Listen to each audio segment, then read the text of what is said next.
This is Rob Cordes, and this is the Trump Unity Bridge. A native of Michigan, Cordes embarked on a multi-day journey to get to Washington to attend Donald Trump's inauguration. In tow are his 16-year-old son Colby and his 74-foot-long Trump Unity float, a creation that took him 3 months to put together.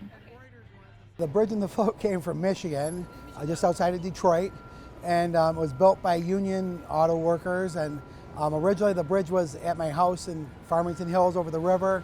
I was divorced, and my wife got the house and I got the bridge. The Republican Party was saying that Donald Trump needs to unite the Republicans, and then the Pope came out and said, Donald Trump needs to be building bridges, not walls. And I said, wait a minute, I have a bridge. Everybody needs to get united, so we made it the Trump Unity Bridge. My son says he wants to be the mayor of Farmington Hills one day where he lives. So I said, well, we're going to take you to the inauguration. I'm going to take you on the road trip with the Hands Across America Unity Tour. There are just hours to go until Donald Trump takes office, and already thousands of his supporters have descended on Washington, anxious to see the New York tycoon who beat the odds and won the White House. Here in Washington, city residents are already getting a taste of what the Trump presidency is going to be like.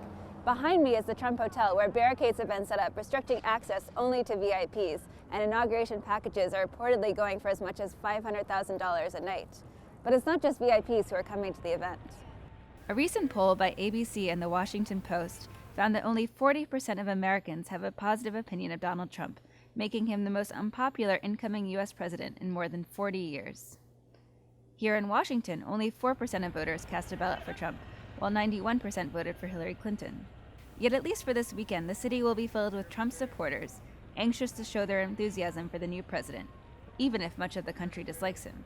I was a Democrat for 15 years, and I didn't see the party going in the right direction.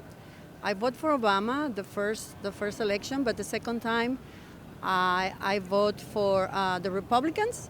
And at this time also I vote for Donald Trump because I want to give him a chance. We're from New York where no one wants Trump. So it was really funny to be here where it's so positive. People are just speaking out how positive. I think there are a lot of closet pro-Trumpers in New York that don't want to say anything for fear of retaliation. But here everyone has just been so positive. It's been a breath of fresh air for me. For now, they and other Trump supporters are confident that the president-elect can get the country back on track economically and ease concerns about national security and immigration. But they will also be holding Donald Trump accountable to his biggest campaign promises.